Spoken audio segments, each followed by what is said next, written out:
Hello दोस्तों, प्यारे बच्चों, मेरा इस चैनल में आपका स्वागत है।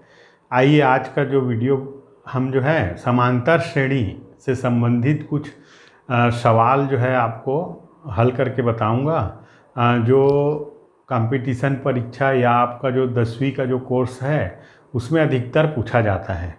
तो देखिए, एक सवाल है, फूलों की एक क्यारी की पहली पंक्ति में 23 पौधे हैं। देखिए, दूसरी पंक्ति में 21 पौधे हैं और तीसरी पंक्ति में 19 पौधे हैं इत्यादि। इस क्यारी के अंतिम पंक्ति में 5 पौधे हैं, तो क्यारी में कुल कितनी पंक्तियां हैं ये आपको बताना है। देखिए, सवाल को हम पहले समझते हैं। देखिए, फूलों की एक क्यारी की पहली पंक्ति, कुछ ऐसा क्यारी बना हुआ है, ऐसा इस प्रकार का क्यारी बना हुआ है। तो इसमें जो पहली पंक्ति है उसमें 23 पौधे हैं। देखिए, दूसरी पंक्ति में 21 पौधे, तीसरी में 19 इत्यादि ऐसा कहा गया है। और जो अंतिम पंक्ति है उसमें 5 पौधे हैं। देखिए, कितने पौधे हैं? 5 पौधे। तो हमको बताना है कि कुल कितनी पंक्तियां हैं क्यारी में। ये पंक्ति कितने ठोक है ये बताना है हमको। बड़ा सरल है, प्रश्न समझ आने के बाद सवाल हल करना बड़ा आसान हो जाता है। तो देखिए, श्रेणी बन गया। ये क्या बन गया? समांतर श्रेणी। 23 प्रथम पद, द्वितीय पद, तृतीय पद, ऐसा करते करते अंतिम पद जो है 5 है। तो आइए हल करते हैं। पहले अपन समझ बना लिए, फिर हल कैसे करेंगे देखिए। तो देखिए, इसमें कुल कितनी पंक्तियां हैं कहा गया है। तो अपन मान लेते हैं, मान लो क्यारी में n पंक्तियां हैं। कितनी पंक्तियां हैं?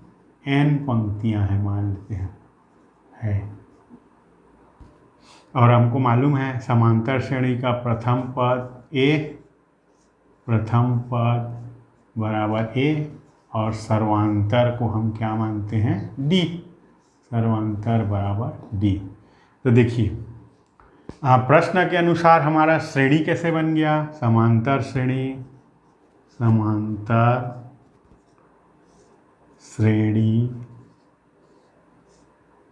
क्या बन गया? 23, 21, 19, कहाँ तक? अंतिम पद 5। अंतिम पंक्ति में 5 पौधे हैं। तो देखिए, हमको मालूम है इसमें जो है प्रथम पद क्या आ गया श्रेणी का? प्रथम पद a बराबर 23 और d कितना हो जाएगा? सर्वांतर d बराबर 21 ऋण 23 बराबर, देखिए क्या आ गया? -2। d क्या आ गया? -2। तो यहाँ पे हमको ध्यान देना है कि जो अंतिम पद है, पंक्ति का जो अंतिम पद या nवां पद 5 है। nवां पद कितना है? 5। तो चलिए, nवां पद बराबर a प्लस n-1d। चलिए, मान रख देते हैं। देखिए, nवां पद की अंतिम पद या nवां पद, इसका अंतिम पद कितना है? 5 बराबर a कितना? 23 प्लस n निकालना है -1, d कितना? -2।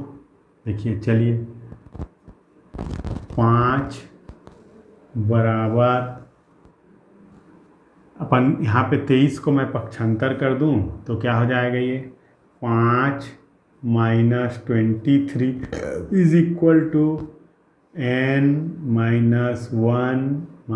- 2। चलिए, यहाँ पे घटा दें 5 - 23, तो ये हो गया -18 इज इक्वल टू -2 n-1। तो देखिए, हाँ, दोनों पक्षों में माइनस है, तो यदि हम मल्टीप्लाइड कर दें -1 का तो ये जो है क्या हो जाएगा, कैंसिल हो जाएगा। तो 18 इज इक्वल टू 2n-1। चलिए मैं इधर ले लेता हूँ, गौर कीजिए, 2 को पक्षांतर कर देंगे तो ये क्या हो जाएगा, 18/2। देखिए 2 को पक्षांतर किए तो 18/2 इज इक्वल टू n-1। देखिए इसको ऐसा भी लिख सकते हैं, n-1 इज इक्वल टू 2 और 2 निया 18 इज इक्वल टू 9। देखिए -1 को पक्षांतर करें तो n इज इक्वल टू 9 + 1, तो ये आ गया n इज इक्वल टू 10। देखिए क्लियर है, n इज इक्वल टू 10। माने क्यारी में कुल, देखिए क्या माने, हम मान लो क्यारी में n पंक्तियां हैं तो पंक्तियों की संख्या कितना हो गया, पंक्तियों की संख्या बराबर 10 पंक्ति है उसमें। देखिए दूसरा उदाहरण है, एक समांतर श्रेणी का पीवां पद A1/Q और क्यूवां पद 1/P है, तो सिद्ध कीजिए कि श्रेणी का जो P क्यूवां पद होगा का मान होगा 1 होगा। तो देखिए इस सवाल में जो है nवां पद ऐसा बोलते हैं, वो पीवां पद दे दिया है। तो हल कर, चलिए देखते हैं हल, बड़ा सरल है, अभ्यास करना पड़ेगा आपको। श्रेणी का मान लेते हैं हम, श्रेणी का प्रथम पद बराबर A और सर्वांतर क्या हो गया D, सर्वांतर बराबर D है। तो देखिए दिया क्या है, पीवां पद, या अपन लिख सकते हैं पीवां पद बराबर A + P-1 × D। तो यहाँ पे देखिए पीवां पद क्या दिया है, 1/Q, ये बराबर A + P-1 D। इसको हम मान लेते हैं पहला समीकरण। देखिए दूसरा कथन क्या है, क्यूवां पद, तो क्या हो गया, क्यूवां पद बराबर A + Q-1 × D। चलिए इसमें भी मान रख देते हैं, तो ये क्या है, क्यूवां पद 1/P। देखिए PQ लिखने में थोड़ा सावधानी करना पड़ेगा आपको, A + Q-1 D, इसको मान लेते हैं दूसरा समीकरण। तो हमको देखिए PQवें पद निकालना है, PQवें पद निकालने के लिए हमको क्या चाहिए, A चाहिए और D चाहिए। तो इन दोनों समीकरण को हम हल करके A और D आसानी से निकाल सकते हैं। देखिए 1 में 2 को घटा देते हैं तो 1 - 2 ऐसा लिख दूँ, समीकरण 1 - 2। चलिए कर देते हैं, तो क्या हो जाएगा, देखिए 1/Q is equal to A + ध्यान देंगे P-1 D। दूसरा समीकरण को इसमें जो घटाएंगे वो क्या है, 1/P is equal to A + Q-1 ये वाला D। चलिए घटा देते हैं दोनों को, तो आपको मालूम है घटाने पर क्या होगा, ये प्लस है तो ये माइनस, ये प्लस है तो ये माइनस, और ये प्लस है तो ये माइनस। ध्यान देंगे तो देखिए यहाँ पे A जो है समान पद है और अलग अलग चिन्ह है तो कट 0 हो गया। बचा क्या, यहाँ पे लिख सकते हैं, देखिए या 1/Q - 1/P is equal to क्या बच गया, P-1 ये D, और ये क्या हो गया -Q-1 × D। चलिए हल कर देते हैं। इसको हल करेंगे तो देखिए क्या आएगा, दोनों का LCM जो आएगा वो PQ आएगा। तो जब देखिए Q से भाग देंगे तो P बचेगा, तो 1 का गुणा करेंगे तो P - Q से, ये देखिए P से भाग दूंगा तो Q बचेगा, तो ये क्या हो जाएगा -Q is equal to D common निकाल देते हैं तो यहाँ क्या बच जाएगा P-1, देखिए माइनस Q प्लस 1, ये ध्यान देंगे, ये कोष्टक एक एक देखिए यहाँ कट गया। चलिए इधर ले लेता हूँ मैं। अब यहाँ पे थोड़ा सा मैं आपको रिफ्रेश कर दूँ, इसको जो घटाना है, ये जो है मेरा वीडियो बना हुआ है भिन्नों का जोड़ना घटाना, फिर भी एक बार आपको देखिए यहाँ पे चरांक है, चर अंक है। जैसे एक उदाहरण बता दूँ मैं आपको, 3/4 माइनस 2/5, 2/5, इसी को देखिए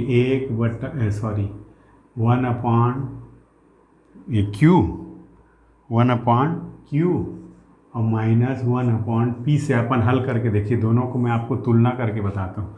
देखिए इन दोनों का एलसीएम बोले या गुणनफल तो कितना आएगा, 4 × 5 20, 4 × 5 20, क्लियर है।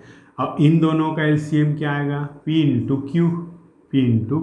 तो हल कैसे करते, देखिए 4 से इन दोनों को भाग देंगे ऐसा 20 को, तो बचेगा 5, ऐसा 4 × 5 को अपन यदि 4 से भाग दें, देखिए ऐसा, तो क्या बचा 5, तो 5 तिया कितना हो गया 15। तो यहाँ पे देखिए Q से इसको भाग देंगे ऐसा P × Q, तो ये Q कटा, P बचा, तो P का 1 से गुणा करेंगे तो क्या बचेगा P, ये क्लियर होना चाहिए हल कर। माइनस का माइनस 5 से भाग दीजिए, देखिए 4 × 5 को आप 5 से भाग दीजिए तो बचा क्या 4, 4 दूनी 8, क्लियर है। यहाँ ऐसे P से भाग देंगे, देखिए P से तो ये कैंसिल, Q बचेगा तो माइनस Q। तो ये लाइन समझ आना चाहिए, क्लियर, मेरे ख्याल से समझ आ गया होगा। आप जो है एलसीएम लेके करेंगे। Thank you. चलिए आगे। अब देखिए इधर ले लेता हूँ मैं, यहाँ क्या बचा, देखिए या P - Q, ये देखिए ये अपॉन PQ = D। यहाँ पे गौर कीजिए क्या बचेगा, P - Q, ये। चलिए इसको पक्षांतर कर दें तो क्या हो जाएगा, P - Q अपॉन PQ गुणित क्या हो जाएगा, ये पक्षांतर कर 1/P - Q = क्या बचा D। तो देखिए ये और ये कैंसिल हो गया तो क्या बचा 1/PQ = D। तो D का मान क्या आ गया 1/PQ, क्लियर है। इस D के मान को हम कोई भी समीकरण में रख देते हैं। देखिए एक में यहाँ लिख सकते हैं, समीकरण 1 में D का मान रखने पर हमको क्या मिलेगा, A का मान निकल जाएगा रखने पर, तो हमको A का मान, तो चलिए समीकरण को लिख लेते हैं 1/Q = ये देखिए A + P - 1 × D। तो D की जगह में हम क्या रखेंगे 1/PQ, 1/Q = A + P - 1 × 1/PQ, clear है। चलिए इधर लिख लेते हैं, क्या लिख सकते हैं इसको, देखिए 1/Q = A + P -